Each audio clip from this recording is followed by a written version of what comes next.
नमस्कार, मेरा नाम है अमिताभ और बीपीएससी करंट अपडेट में एक बार फिर से आपका स्वागत है। जैसा कि आप जानते हैं कि इस कार्यक्रम के माध्यम से हम सप्ताह भर की जो आपके राज्य विशेष की महत्वपूर्ण करंट अफेयर्स की खबरें हैं, उनको बहुविकल्पीय प्रश्नों के रूप में लेकर आपके सामने आते हैं।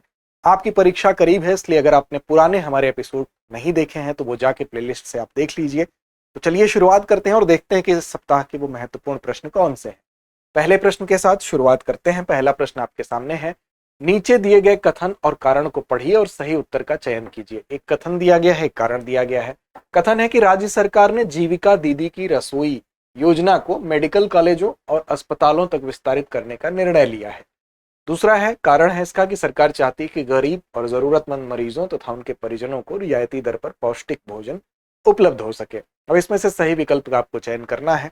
ए और आर दोनों सही हैं, यानी कथन कारण दोनों सही हैं, व्याख्या भी करते हैं, या कथन सही है कारण सही है लेकिन व्याख्या नहीं करता है, या कथन सही है कारण गलत है, या कथन गलत है कारण सही। तो देखिए यहाँ पर दोनों ही सही है, ये दोनों ही विस्तारित किया गया है, ये सही बात है। जीविका दीदी की जो रसोई योजना है उसको मेडिकल कॉलेजों और अस्पतालों तक विस्तारित करने का निर्णय लिया गया है और सरकार इसके माध्यम से ये चाहती है कि ज्यादा से ज्यादा यहाँ पर जो खाद्य संकट है, जो विशेष तौर पर जो गरीब तबका है वहां, उसको समाप्त किया जाए और उसको खाद्य संकट से बाहर निकाला जाए, यानी कि खाद्य सुरक्षा की स्थिति उसके लिए हो सके, उसको उचित पोषण मिल सके, पौष्टिकता पहुंच सके उस तक। अब देखिए यहाँ पर जीविका दीदी रसोई के बारे में अगर बात करें तो मंत्रिमंडल ने क्या किया, किफायती भोजन उपलब्ध कराने के लिए प्रखंड स्तर के कार्यालय, उपमंडल और जिला मुख्यालयों पर जीविका दीदी की रसोई इकाई के संचालन को मंजूरी दी है, ये आप जानते हैं। लेकिन अब क्या हुआ है, अब इसका विस्तार हुआ है, यानी कि यह पहल अब सरकारी मेडिकल कॉलेजों और अस्पतालों तक भी विस्तारित की जाएगी, या यहाँ पर भी इसका लाभ लोगों को मिलेगा। इसके लिए बजट भी दिया गया है, 5 करोड़ रुपए का अनुमानित बजट जो है, उसी बजट के तहत यहाँ पर क्या होगा, तो जो गरीब लोग हैं उनके लिए रियायती भोजन यहाँ पर उपलब्ध कराया जाएगा, ताकि अगर कोई अस्पताल में भर्ती होता है, गरीब व्यक्ति है, तो उसको रियायती दर पर बहुत ही कम कीमत पर भोजन उपलब्ध हो सके। या ये चीज अब सरकारी अस्पताल तक और अन्य अस्पतालों तक विस्तारित करने की योजना है। इसके अलावा भी इसी चरण में अगर हम बात करें, कुछ अन्य कल्याणकारी घोषणाएं भी की गई हैं। उसी में कुछ अन्य घोषणाओं पर भी नजर डालें।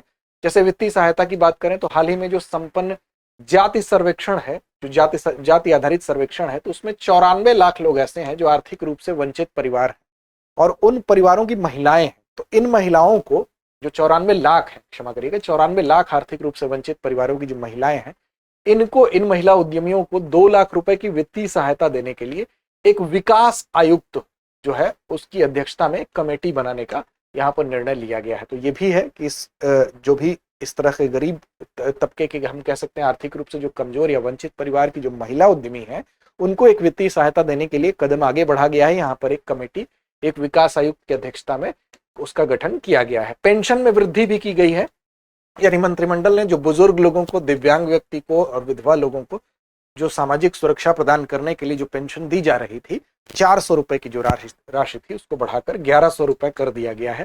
तो ये भी इसी कड़ी में आप देख सकते हैं, जो कि आपकी परीक्षा में पूछा भी जा सकता है। अगला प्रश्न है कि हाल ही में बिहार मंत्रिमंडल ने गांव के बुनियादी ढांचे, सामाजिक पेंशन, महिला उद्यमिता, सब्सिडी वाले भोजन तथा मजबूत स्थानीय शासन और कल्याण उपायों को मंजूरी प्रदान की। जैसा कि आपने देखा, सब्सिडी वाले भोजन की चर्चा भी पिछले प्रश्न में ही हुई। मजबूत स्थानीय शासन और कल्याण उपायों को मंजूरी प्रदान की गई है।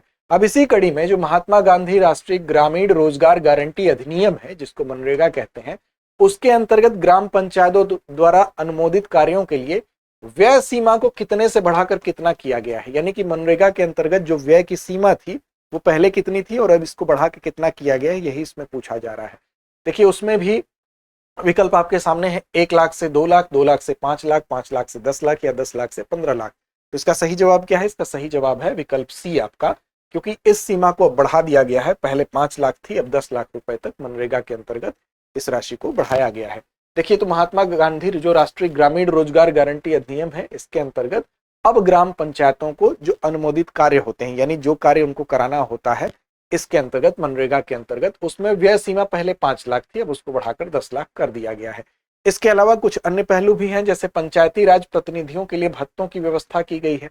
जो भी पंचायती राज हमारे यहाँ जो त्रिस्तरीय पंचायती व्यवस्था देखने को मिलती है, तो उसमें जो प्रतिनिधि हैं उनके जो भी प्रतिनिधि निर्वाचित होते हैं या ग्राम कचहरी के जो सदस्य होते हैं, उनको जो भत्ता दिया जा रहा था उसमें भी 1.5 गुने की वृद्धि की गई है। तो ये भी आपसे पूछा जा सकता है। साथ ही साथ अनुग्रह राशि पर भी नजर डालें। जो पंचायत या ग्राम कचहरी के जो सदस्य हैं, कार्यकाल के दौरान अगर उनकी मृत्यु हो जाती है किसी भी तरीके से, प्राकृतिक रूप से मृत्यु होने पर, जो उनके निकटतम परिजन है उनको 5 लाख रुपए की एक अनुग्रह राशि भी दी जाएगी। ये भी निर्णय लिया गया है, तो ये भी याद रखेंगे। अगला प्रश्न है, 1 जुलाई 2025 को मुख्यमंत्री प्रतिज्ञा योजना को मंजूरी दी गई। तो याद रखिएगा, एक तो मंजूरी कब दी गई, 1 जुलाई 2025 को। कौन सी योजना? मुख्यमंत्री प्रतिज्ञा योजना, इसको मंजूरी दी गई। अब इस योजना का, मुख्यमंत्री प्रतिज्ञा योजना का उद्देश्य क्या है, तो इसके बारे में आप जरूर पढ़ लीजिएगा। किसानों को ऋण देना, युवाओं की रोजगार क्षमता बढ़ाना, बुजुर्गों को पेंशन देना या शिक्षा का निजीकरण।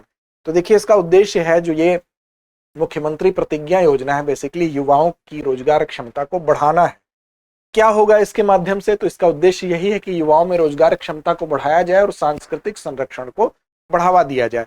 अब इसमें क्या क्या होगा? तो इसमें देखिए, विशेष तौर पर जो युवा होते हैं, जो इंटर्नशिप करते हैं, तो ऐसे युवाओं को फाइनेंशियल सपोर्ट किया जाएगा, यानी कि वित्तीय सहायता दी जाएगी। इसकी पात्रता क्या है? तो अलग अलग पात्रता है। 12वीं पास भी इसमें होंगे, ITI करने वाले होंगे, डिप्लोमा धारक होंगे, स्नातक या स्नातकोत्तर उत्तीर्ण वाले युवा होंगे, और उनकी उम्र कितने से कितने के बीच होनी चाहिए? तो 18 से 28 के बीच में होनी चाहिए। अगर ऐसे लोग, इस योग्यता को धारण करने वाले लोग इंटर्नशिप करते हैं तो उनको वित्तीय सहायता मिलेगी। अब ये वित्तीय सहायता, अगर कोई 12वीं पास किया है तो उसको 4,000 रुपए प्रति माह मिलेगी। ITI डिप्लोमा किया है तो 5,000 प्रति माह मिलेगी। स्नातक या स्नातकोत्तर किया है तो 6,000 रुपए प्रति माह उसको मिलेगी।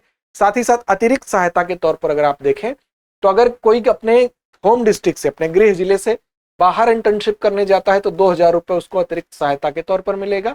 और बिहार से ही अगर स्टेट से बाहर इंटर्नशिप करने जाता है तो 5,000 रुपए प्रति माह जो है उसको अतिरिक्त सहायता के तौर पर मिलेगा। ये अतिरिक्त सहायता जो है वो अधिकतम 3 माह तक ही मिलेगी। वो कैसे मिलेगी? तो DBT के माध्यम से सीधे बैंक खाते में आपके आएगी। अब फाइनेंशियल ईयर 2025-26 में 5,000 युवाओं को ये सहायता दी जाएगी। और ये लक्ष्य रखा गया है कि जो 2026 और 27 है उसमें, यानी अगले 2026-27 से अगले जो 5 वर्ष होंगे, उसमें ये कोशिश की जाएगी कि 1 लाख युवा इससे लाभान्वित हो सके, जिससे कि युवाओं में जो स्वावलंबन है वो बढ़ सके।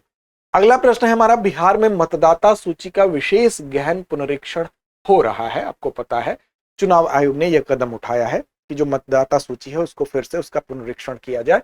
यानी कि बहुत से ऐसे लोग होते हैं जो कि हैं ही नहीं, मौजूद नहीं है, या तमाम जो विसंगतियां होती हैं, या कई जगह मतदाता सूची में नाम होता है, एक ही राज्य में कई जिलों में नाम है, अलग अलग मतदाता सूची, तो ये सारी विसंगतियां दूर की जाए।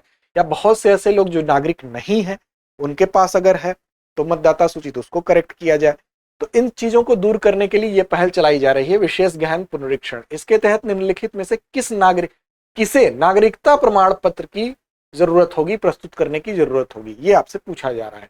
सभी मतदाताओं को, 2003 के पहले पंजीकृत मतदाताओं को, 2003 के बाद मतदाता सूची में शामिल हुए लोगों को, या केवल NRIs को? तो यहां पर देखिए, इसका सही विकल्प क्या है? 2003 के बाद मतदाता सूची में शामिल हुए लोगों को नागरिकता प्रमाण पत्र प्रस्तुत करने की जरूरत होगी, उससे पहले के लोगों को नहीं होगी। तो देखिए, यहाँ पर भारत का जो निर्वाचन आयोग है उसने बिहार में मतदाता सूची के लिए गहन पुनरीक्षण की शुरुआत की है। इसका उद्देश्य ही है कि मतदाता सूची को अपडेट किया जाए, यानी कि जो भी नई जानकारी है उसके हिसाब से उसको दुरुस्त किया जाए, ताकि सटीकता और पारदर्शिता भी बनी रहे और मतदाता जो नागरिकों का सत्यापन भी सुनिश्चित हो जाए, और एक ऐसी मतदाता सूची तैयार हो जिसमें कि वोट देने वाला कोई भी व्यक्ति वंचित न रह जाए और वोट न देने वाले किसी व्यक्ति का नाम उसमें शामिल न हो जाए। इन दोनों बातों को ध्यान में रखा जाए। सभी मतदाताओं को यहाँ पर देखेंगे, आपकी गणना प्रपत्र जो है वो जमा करना यहाँ अनिवार्य है। अब इसमें 2003 के बाद जो मतदाता सूची में शामिल होने वाले लोग हैं उनको नागरिकता प्रमाण पत्र जो है वो प्रस्तुत करना अनिवार्य है। अब इस प्रक्रिया में जो सत्यापन होगा वो डोर टू डोर वेरिफिकेशन होगा, यानी हर घर जाके इसका वेरिफिकेशन किया जाएगा। और ये प्रक्रिया किस अधिनियम के तहत हो रही है? तो जन प्रतिनिधित्व अधिनियम 1950 की धारा 21(3) के अंतर्गत ही ये प्रक्रिया पूरी हो रही है। ये कानूनी रूप से वैध प्रक्रिया है। और अगर संविधान की बात करें तो अनुच्छेद 324(1) के तहत इस प्रक्रिया को वैधानिक शक्ति भी प्राप्त होती है। अब कोई अगर मतदाता है, अगर 1 जुलाई 1987 से पहले का व्यक्ति है, पहले उसका जन्म हुआ है, तो उसको केवल स्वयं के जन्म का एक दस्तावेज देना होगा। और अगर कोई मतदाता ऐसा है जो 1987 से 2004 के बीच में उसका जन्म हुआ होगा, तो उसको व्यक्तिगत एक जो है दस्तावेज देने के साथ साथ एक माता पिता का प्रमाण भी यहाँ पर देना होगा। और अगर कोई व्यक्ति 2004 के बाद का है तो व्यक्तिगत के साथ माता पिता दोनों के दस्तावेज यहाँ पर सौंपने पड़ेंगे। अब ये सारा फॉर्म जो है आपको कहां पर उपलब्ध है, तो ECINET नेट यानी कि election commission India net app जो है उस पर, और साथ ही इसकी आधिकारिक वेबसाइट जो है इलेक्शन कमीशन ऑफ इंडिया की, वहां पर ये फॉर्म आपको मिल जाएगा। अगला प्रश्न है मेरे भारत के कंठहार, ये क्या है, तो बिहार का राज्य गीत है। तो ये भी प्रश्न याद रखिएगा कि मेरे भारत के कंठहार ये कहाँ का राज्य गीत है, तो बिहार का राज्य गीत है। अब इसको कब अपनाया गया था, तो इसको अपनाया गया था ये आपसे पूछा जा रहा है 2005, वर्ष 2010, वर्ष 2012 या वर्ष 2015। तो इसका सही जवाब है वर्ष 2012 में इसको अपनाया गया था। व्याख्या को देखते हैं, तो देखिए ये राज्य का राज्य गीत है मेरे भारत के कंठहार, और इसको गीत को लिखा किसने था, इसके गीतकार कौन है, तो गीतकार है सत्यनारायण, इनका नाम है, एक प्रसिद्ध गीतकार है। और संगीतकार यानी कंपोज कौन किया था, तो दो लोगों ने किया था, हरिप्रसाद चौरसिया, पंडित हरिप्रसाद चौरसिया जो एक मशहूर बांसुरी वादक हैं, ये आप सब इनका नाम सुने होंगे, शिव कुमार शर्मा जो कि संतूर वादन में निपुण है, इन दोनों लोग ने मिलकर इसको क्या किया था, कंपोज किया था। और बिहार ने 2012 में ही इस गीत को अपनाया था, आधिकारिक राज्य गीत के रूप में इसको स्वीकार किया था, और गीत की यह सांस्कृतिक पहचान भारत में इसकी भूमिका को दर्शाती है। अब सरकारी और जो भी औपचारिक अवसर होते हैं उस अवसर पर यह राज्य गीत गाया जाता है, बजाया जाता है। आगे देखें, निम्नलिखित में से किस व्यक्ति को जननायक के उपनाम से जाना जाता है, विकल्प आपके सामने है, जयप्रकाश नारायण, कर्पूरी ठाकुर, राम मनोहर लोहिया या बाबा साहेब भीमराव अंबेडकर। तो इसका सही जवाब क्या है, सही जवाब है कर्पूरी ठाकुर जी को। कर्पूरी ठाकुर जी को क्या कहा जाता है, जननायक कहा जाता है। जयप्रकाश नारायण जी को क्या कहा जाता है, कमेंट बॉक्स में कमेंट करके जरूर बताइए, बड़ा मशहूर है, इसी से मिलता जुलता। तो देखिए इनका जन्म कर्पूरी ठाकुर जी का कहां पर हुआ था, तो बिहार में ही जो समस्तीपुर जिला है वहां पर हुआ था, उसी का जो पितौजिया जगह है यानी कर्पूरी ग्राम, वहीं पर हुआ था। और ये बिहार में शिक्षा मंत्री भी रहे, इसके अलावा आप देखें मुख्यमंत्री भी रहे 2 बार, और इसके अलावा स्वतंत्रता सेनानी तो थे ही, और एक बड़े ही मशहूर, हम कह सकते हैं कि बड़े ही मशहूर कहना तो ठीक नहीं है, बड़े ही कट्टर कह लीजिए, एक समाजवादी भी थे। और साथ ही साथ इनको भारत के जो सम्मान में अगर बात करें तो भारत रत्न से भी इनको सम्मानित किया जा चुका है। अब देखिए 5 मार्च 67 से 28 जनवरी 1968 तक बिहार के शिक्षा मंत्री बतौर इन्होंने काम किया। राजनीतिज्ञ थे ही, 1970, 71, 1977, 79 तक 2 बार बिहार के मुख्यमंत्री भी बने। स्वतंत्रता सेनानी थे ही, भारत छोड़ो आंदोलन में भी इनका रोल था, और समाजवादी भी थे। अब मरणोपरांत भारत रत्न से इनको सम्मानित भी किया गया। कब सम्मानित किया गया, किस सन में सम्मानित किया गया, ये कमेंट बॉक्स कमेंट करके बताइए। ये काफी महत्वपूर्ण सवाल है, आपसे इनसे सवाल जरूर बन सकता है, कर्पूरी ठाकुर जी से इनसे सवाल बनेगा, तो आप इनको जरूर पढ़ लीजिएगा। गेंदा को किस वर्ष बिहार का राजकीय पुष्प घोषित किया गया, विकल्प आपके सामने 2005, 10, 13 या 15। अब देखिए गेंदा को राजकीय पुष्प कब घोषित किया गया, तो इसका मतलब गेंदा से पहले भी राजकीय पुष्प कुछ रहा होगा, ऐसा तो है नहीं कि नहीं रहा होगा। तो कचनार था पहले, 2013 में कचनार की जगह फिर से राजकीय पुष्प घोषित किया गया, किसको, गेंदा को। तो देखिए गेंदा जो था इसका वैज्ञानिक नाम क्या है, कैलेंडुला ऑफिसिनालिस।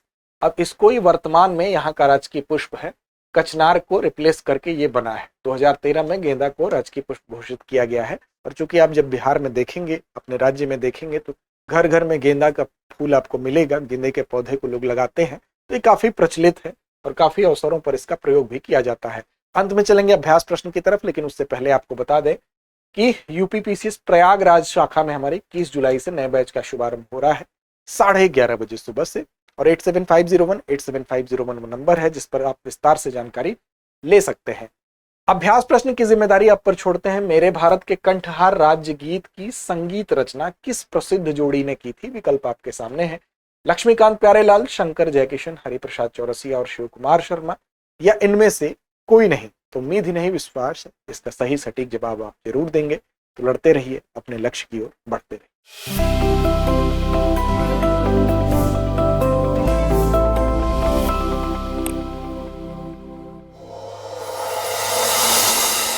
डियर व्यूअर्स, अपने एग्जाम की तैयारी को और बेहतर करने के लिए हमारे चैनल को लाइक, शेयर और सब्सक्राइब करना न भूलें।